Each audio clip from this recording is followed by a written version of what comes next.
Hi, my name's Robert Davis. I want to talk just for a short while about chronic fatigue syndrome and IBS or gut disease.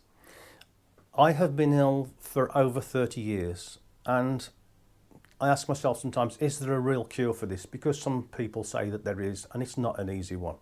I just want to go through some of the things that have helped me.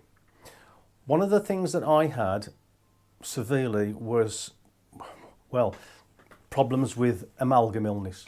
And I turned to this book by Andrew Cutler, Amalgam Illness, Diagnosis and Treatment, and what you can do about it. So if you have a lot of dental fillings, mercury fillings, then that's the book that helps you to get through that. It's not an easy process. You have to have your amalgams drilled out, which is expensive, and then you have to use a couple of drugs, DMSA being one of them, to get the mercury out of your system. And you can't start that until you've had all your amalgams out for about 3 or 4 months. But the book tells you how amalgams or mercury affects you and all the symptoms. So that book's really, really useful.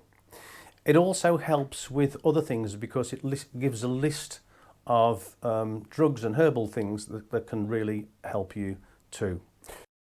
So what can help with other things if amalgam isn't the issue? Well, if you have depression and are suffering from that for some time, then the best thing that I found was St John's wort.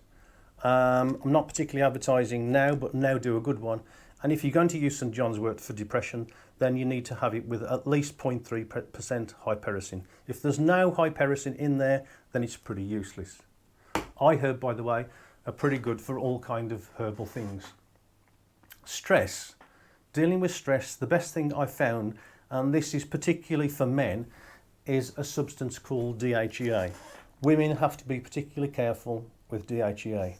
Now, if you're a man and you're over 45 or 50 and you're suffering from severe stress, then DHEA is particularly good. It's not just good for stress, but it's good for bones, for your body, and for general health.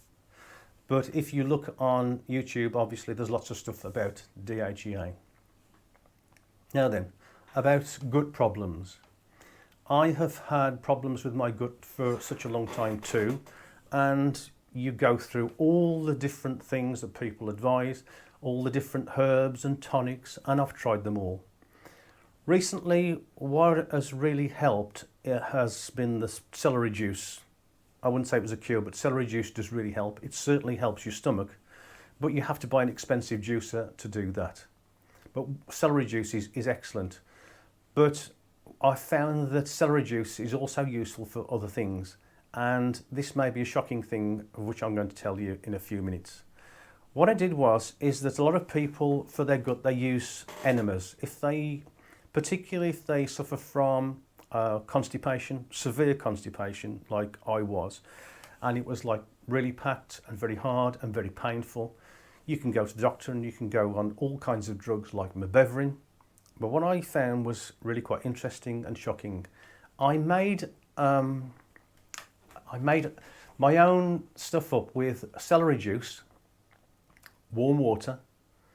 I sprinkled in it, I'm talking about a litre of fluid here. I sprinkled in it a little bit of turmeric and a little bit of clove powder. It's all right, I'm looking at my notes to make sure I don't forget anything, and some probiotics too. Now, once I'd done this particular enema, for some time I've been examining my faeces to see exactly what they were, and they were hard and firm, making me very uncomfortable. But on examination of one, I found a strange creature in there. I examined it, and it was, after looking on the internet, a hookworm. It was about 1 inch long, and I shall put a picture in the video. So, I've discussed amalgam illness, adrenals, which you need to read the book about, and also healing your gut. Celery juice is good, but of course enemas with these things in, like celery juice and with turmeric and clove powder, can be particularly beneficial. I hope this has helped. Thanks a lot for watching.